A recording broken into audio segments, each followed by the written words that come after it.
Le Salut est un texte palimpseste dans lequel les mémorialistes se confrontent à un panthéon littéraire. En dépit de leur titre martial, les mémoires de guerre s'achèvent sur des pages dont le lyrisme mélancolique évoque les grands poètes romantiques du XIXe siècle. Le sentiment de la nature consolatrice, les rythmes ternaires, les exclamations, rappellent les mémoires d'outre-tombe de François-René de Chateaubriand, comme les méditations poétiques de Lamartine ou les contemplations. Les portraits des acteurs de la Seconde Guerre mondiale témoignent d'une dette à l'égard des moralistes du grand siècle. À l'instar de La Bruyère, qui définit Théophile, un personnage des caractères, par, je cite, son esprit d'intrigue, de médiation et de manège, l'auteur du Salut recourt au rythme ternaire pour présenter un Staline en qui tout est, je cite à nouveau, tout est manœuvre, méfiance et obstination. De manière manifeste, l'auteur du Salut s'inspire aussi des thèmes et de la rhétorique des grands auteurs latins et grecs. De Lucrèce et de sa grande prosopopée de la nature, dans le De Natura Rerum, de César et de son usage de la troisième personne, dans les commentaires sur la guerre des Gaules, de Plutarque, dont il cite la formule « l'ingratitude envers les grands hommes est la marque des peuples forts », et dont il emprunte le procédé de parallèle entre des hommes illustres, puisque Churchill, en fait, dans le Salut, remplit cette fonction, en fait, d'être dans ce rapport de parallèle avec le mémorialiste. Les mémoires font partie de ces genres factuels dont la littérarité peut toujours être mise en cause. Ils se situent à la frontière incertaine entre l'histoire et la littérature.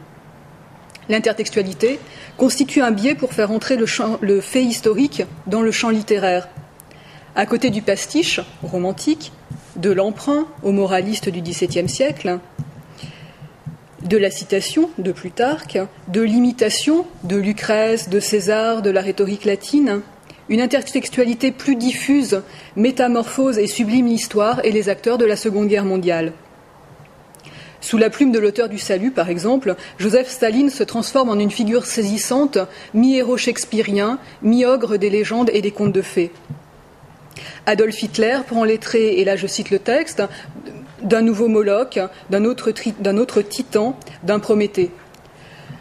Tandis que l'anéantissement de l'Allemagne nazie, sous les bombes des Alliés, semble une apocalypse, Hitler prend les traits d'une figure tragique atteinte d'hubris, à l'instar des héros des tragédies grecques.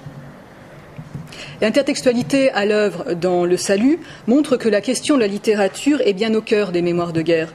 Pour leur auteur, écrire « fût-ce des mémoires » implique de se situer dans l'espace de la littérature, en retrait de l'actualité immédiate et du langage quotidien, dans un dialogue avec les écrivains depuis l'Antiquité gréco-latine.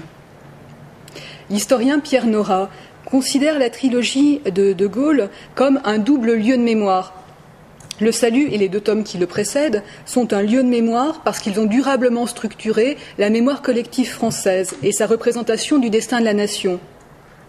Mais la trilogie est aussi un lieu de mémoire parce qu'elle contient la mémoire d'une longue tradition française des mémoires d'État, en faisant implicitement référence à toute une lignée de prédécesseurs. En déployant tout un répertoire de culture, l'auteur du Salut publie entre 1954 et 1959, je cite Pierre Nora, le condensé récapitulatif et le référentiel allusif des mémoires d'État. L'auteur du Salut s'enracine dans une tradition littéraire et culturelle pour transmettre sa vision du destin national à la postérité. Cette vision est modelée à la manière des grands mythes fondateurs.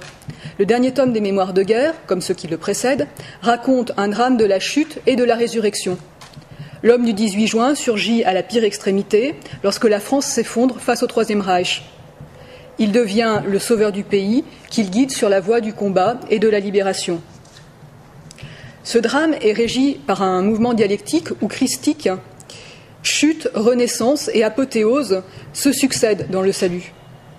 Le lexique antithétique est récurrent de l'abîme et du sommet, donc les occurrences sont vraiment innombrables dans le Salut. Ce lexique souligne métaphoriquement ce mouvement qui oriente le destin de l'auteur du Salut et le destin également de la nation. Les grands mythes présents en filigrane dans le Salut, ces références culturelles, détachent les faits relatés du domaine de l'histoire immédiate pour les faire entrer dans la sphère de l'épopée et du mythe. Le mémorialiste construit ainsi, selon Vincent de Banne et Jean-Louis Janel, un mythe des origines, le récit de la fin d'un monde et l'avènement d'une nouvelle alliance, c'est-à-dire d'un pacte entre le général et ses concitoyens, représenté par cette émanation naturelle de la France que fut la résistance.